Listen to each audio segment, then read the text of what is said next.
കുഞ്ഞെ? അയ്യോ, എന്ത് പറ്റി? ഒന്നുമില്ല. വരൂ, അകത്ത് പോയി കിടക്കാം.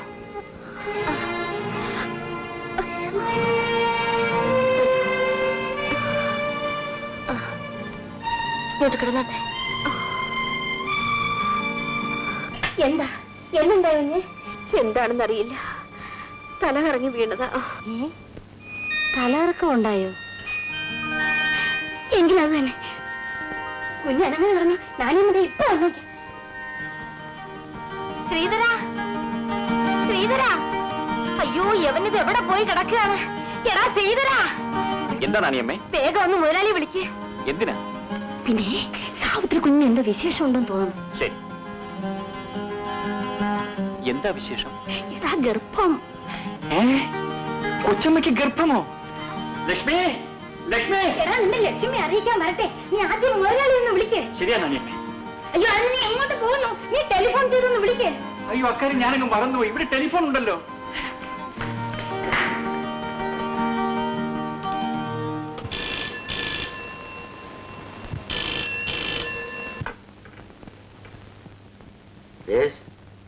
അതെ, നേരാണോ ശ്രീധര?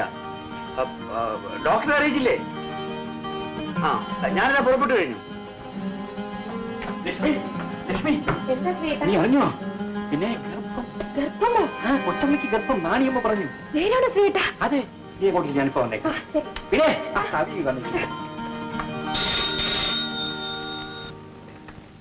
ഹലോ. ആ ചേച്ചിയല്ലേ? ഞാൻ ദേവദാസ്. ഞാൻ തന്നെ.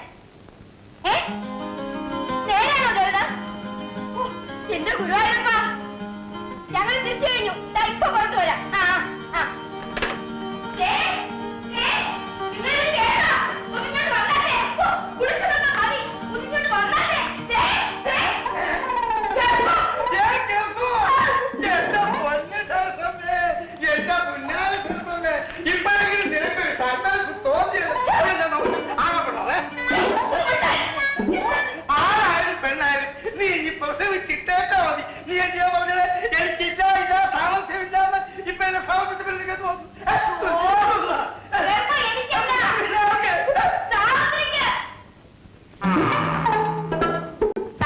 ഗർഭിണിയാണെന്ന് ദേവദാസിന്റെ ഫോൺ ഉണ്ടായിരുന്നു.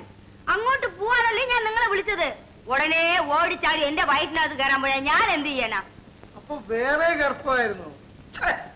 ഞാനൊരു മണ്ടൻ. സ്ത്രീകൾ ഗർഭിണികളാകുന്നു. അതിന് എന്റെ ഭാര്യയെ സംശയിച്ചിട്ട് എന്ത് കാര്യം? അപ്പോ ഞാൻ പെണ്ണല്ലെന്നാണോ പറയുന്നത്? എന്ന് ഞാൻ പറഞ്ഞില്ല. പ്രസവിക്കാൻ അറിയാൻ പാടില്ലാത്ത ഒരു പെൺ എന്ന് ഞാൻ പ്രസവിക്കില്ല എന്ന് ആര് പറഞ്ഞു? ഞാൻ പറഞ്ഞു. നമ്മളെ വിവാഹം കഴിഞ്ഞതിന് ശേഷം നീ പ്രസവിച്ചിട്ടില്ല. അതിനു മുമ്പെങ്ങാനും പ്രസവിച്ചു.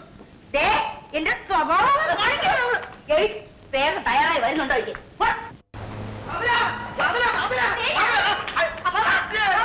മാതൃ ഇതുവരെ ഒരുങ്ങിയില്ലേ? വേഗം സമയം പോയി തോന്നനെ. അമ്മ ഒന്നും അറിഞ്ഞില്ലേ? സാവിത്രിക്ക് ഗർഭം. സംഭാവ്യം പറയുന്നത് ഒരു കാര്യം ഞാൻ പറഞ്ഞേക്കാം. മരുവനും മരുവോളൊന്നും വിചാരിക്കില്ല. അസംബന്ധം പറഞ്ഞാൽ അടിച്ച പല്ലിയെ ഒഴിക്കും. ഇതിലെവിടെയാ അനാവശ്യം? നമ്മളെല്ലാരും കൂടെ ചേർന്ന് സാവിത്രിയെ ദേവദാസിന് കല്യാണം കഴിച്ചു കൊടുത്തു. അവര് ഭാര്യാഭർത്താക്കന്മാരെ കഴിയുന്നതിനിടയിൽ സാവിത്രി ഗർഭിണിയായി. ഒരു മാനത്തിൽ ദേഷ്യപ്പെടുന്നതിന്. സാവിത്രി ഗർഭിണിയാണെന്ന് നിങ്ങൾക്ക് എങ്ങനെ അറിയാം? ദേവദാസ് ഫോൺ ചെയ്തിരുന്നു. എന്തോന്ന്? ഗർഭമുണ്ടെന്ന്. ആർക്ക്? ദേവദാസിന്. ഭാര്യയ്ക്ക് ഗർഭമുണ്ടെന്ന്. ഭർത്താവല്ലാത്തിന് അയലുകാരൻ ഫോൺ ചെയ്തു. അമ്മ ഒന്ന് എഴുതിട്ട് വേഗം ആവട്ടെ. ഓടിച്ചാടി ഞങ്ങൾ ഇങ്ങോട്ട് വന്നതല്ലേ? ദേവദാസ് അങ്ങനെ ഫോൺ ചെയ്തു. Hello, congratulations Devdas. Congratulations. Thank you. Savitri അകത്ത് നാണിച്ചിരിക്കുകയായിരിക്കും. ഞാനൊന്ന് മോളെ പോയി നോക്കിട്ട് വരട്ടെ. ഇപ്പൊ അങ്ങോട്ട് പോകാൻ പാടില്ല. ഇവനാരാണ് ഇത് പറയാൻ? ദേവദാസാണ് ഇവനെ ദുസ്വാതന്ത്ര്യം കൊടുത്ത് ചീത്തയാക്കുന്നത്. ഞാൻ പറഞ്ഞേക്കാം. അകത്ത് ഡോക്ടർ സാവിത്രി പരിശോധിച്ചുകൊണ്ടിരിക്കുകയാണ്. അതുകൊണ്ടാണ് അങ്ങോട്ട് പോകണ്ടെന്ന് പറഞ്ഞത്. ഇപ്പൊ മനസ്സിലായോ മാധുര? ഓ, മനസ്സിലായി മനസ്സിലായി. കേട്ടോ ദേവദാസ്, നീ അറിയാതെ ഞങ്ങൾ എന്തുമാത്രം നേർച്ചയും വഴിപാടും നടത്തിയിട്ടുണ്ടെന്ന് ഈശ്വരന് മാത്രമേ അറിയാവൂ. ഭാര്യ ഗർഭിണിയായത് സ്വന്തം സാമർഥ്യം കൊണ്ടാണെന്നായിരിക്കും പറയാൻ പോകുന്നത്. ഞാനെങ്ങനെ പറയൂ? നമ്മുടെ എല്ലാവരുടെയും പ്രാർത്ഥന കൊണ്ട് ഈശ്വരൻ അനുഗ്രഹിച്ചു തന്നതാണ്. ഓഹോ, എല്ലാരും ഉണ്ടല്ലോ. ഭയപ്പെടാനൊന്നുമില്ല. വയറ്റിൽ ഒരു ചെറിയ മാംസകഷ്ണം വളരുന്നു. അതിന്റെ വേദനയാണ്. ഓപ്പറേഷന്റെ ആവശ്യമൊന്നുമില്ല. മരുന്ന് കൊണ്ട് മാറാവുന്നതേ ഉള്ളൂ. ഗർഭത്തിന് കുഴപ്പമൊന്നുമില്ലല്ലോ ഡോക്ടർ? ഗർഭമോ? ആർക്ക്? സാവിത്രിക്ക്. അല്ലാതെ ആർക്ക്? ഹേയ്, ഗർഭത്തിന്റെ യാതൊരു ലക്ഷണവുമില്ലല്ലോ.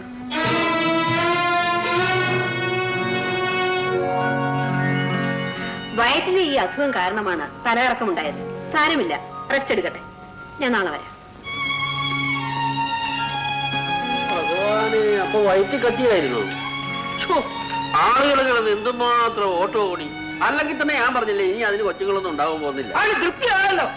അത് എന്നോട് ആവശ്യപ്പെടുന്ന എന്തിനാണ്? എന്റെ കുറ്റം കൊണ്ടാണ് സാവിത്രിക്ക് വയറ്റി കത്തി ഉണ്ടായത്.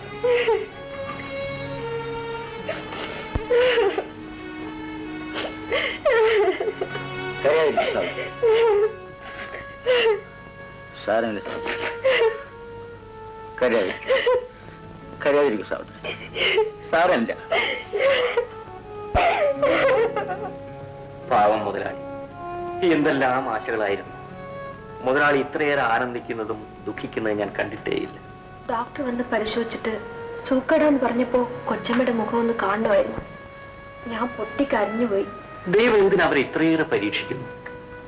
ഇനി ഒരിക്കലും കൊച്ചമ്മയ്ക്ക് കുഞ്ഞുങ്ങൾ ഉണ്ടാവില്ലേ ശ്രീയേട്ട? ഏതായാലും ആ തറവാട്ടിൽ ഒരു സന്തതി ഉണ്ടായേ തീരൂ. നമുക്കതിനോട് ദൈവത്തോട് പ്രാർത്ഥിക്കാം. വരുന്നുണ്ട്. എന്താ എല്ലാരും കൂടി ഒരു ചർച്ച? ഇനിയിപ്പം ഇതിങ്ങനെ അങ്ങോട്ട് നീട്ടിക്കൊണ്ടു പോകാൻ ഞങ്ങൾ സമ്മതിക്കില്ല.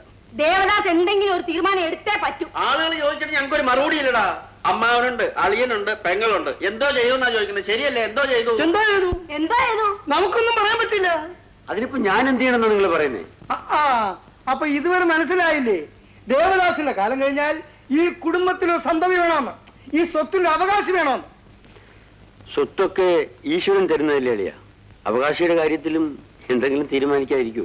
ഇനിയും ഇങ്ങനെ കയ്യും കെട്ടി ഇരുന്ന് കളയാൻ ഒക്കുവോ ദേവദാസ്? കല്യാണം കഴിഞ്ഞിട്ട് വർഷം 10 ആയില്ലേ? കല്യാണം കഴിഞ്ഞിട്ട് മക്കളുണ്ടാവാത്ത ഒരു സാധാരണ നാട്ടിൽ എന്താ ചെയ്യുന്നത്? ഈ നിൽക്കുന്ന അളിയനും പെങ്ങളും എന്താ ചെയ്യുന്നത്? ഇവരുടെ കാര്യമല്ല പറഞ്ഞത്. ഇവരെ പോലെ അല്ല നീ. നിനക്ക് ഇനി ഒരു കല്യാണം കൂടെ കഴിച്ചാൽ എന്താ? എന്നിട്ട് സാഹചര്യം ഉപേക്ഷിക്കാനൊന്നും പറയുന്നില്ല. അവർ പ്രേമിച്ച് കല്യാണം കഴിച്ചല്ലേ? അവള് നിന്റെ ഭാര്യയായിട്ട് ഇവിടെ താമസിച്ചോട്ടെ. നിനക്ക് സന്താന ഭാഗ്യം ഉണ്ടെന്ന് ജ്യോത്സ്യപ്രകാരം കണ്ടിരിക്കും. പ്രസവിക്കാൻ വേണ്ടി മാത്രം ഒരു ഭാര്യ. ഞാൻ ആലോചിച്ചോട്ടെ. ഇത്രയും ദിവസം ആലോചിച്ചില്ലേ? ഇനി എന്തോ ആലോചിക്കാനാ? അല്പം കൂടി ഒന്ന് ക്ഷമിക്കണ്ടേ ചേച്ചി? ഇനി രണ്ടാം കല്യാണം ആയതുകൊണ്ട് പെണ്ണിനെ കിട്ടാൻ വല്ല ബുദ്ധിമുട്ടാണെന്നോ മറ്റോ? അല്ല, അങ്ങനെ ഒരു സംശയം ഉണ്ടെങ്കിൽ നല്ല ഒരു പെൺകുട്ടിയുടെ ജാതകം അമ്മാവ് നോക്കി വെച്ചിട്ടുണ്ട്. സാവിത്രിയോട് ഒരു വിരോധം ഉള്ളതുകൊണ്ടാണ് ഞങ്ങൾ പറയുന്നത്. ഞങ്ങൾക്കൊരു കുഞ്ഞിക്കാല് കാണണം, അതുകൊണ്ടാ. അത് കൂടിയേ തീരും. സുഭസ്യ ശീഘ്രം എന്നല്ലേ പ്രമാണം? ദേവദാസ് ഒരു വാക്കൊന്ന് മൂളിയാൽ മതി, നാളെ കല്യാണ പെണ്ണ് റെഡി. നാളെ എന്തിന്? ഇന്നായിക്കൂടെ? ഇപ്പൊ ആയിക്കൂടെ? ജാതകം നോക്കി വെച്ചിരിക്കല്ലേ? നിങ്ങൾക്ക് കൂടി ഇങ്ങനെ ബഹളം വെച്ചാലോ? എനിക്ക് അല്പം സമയം തരാൻ പറഞ്ഞില്ലേ? ഇത്തവണ ഫലിച്ചെന്നാ തോന്നല്ലേ മാതിര?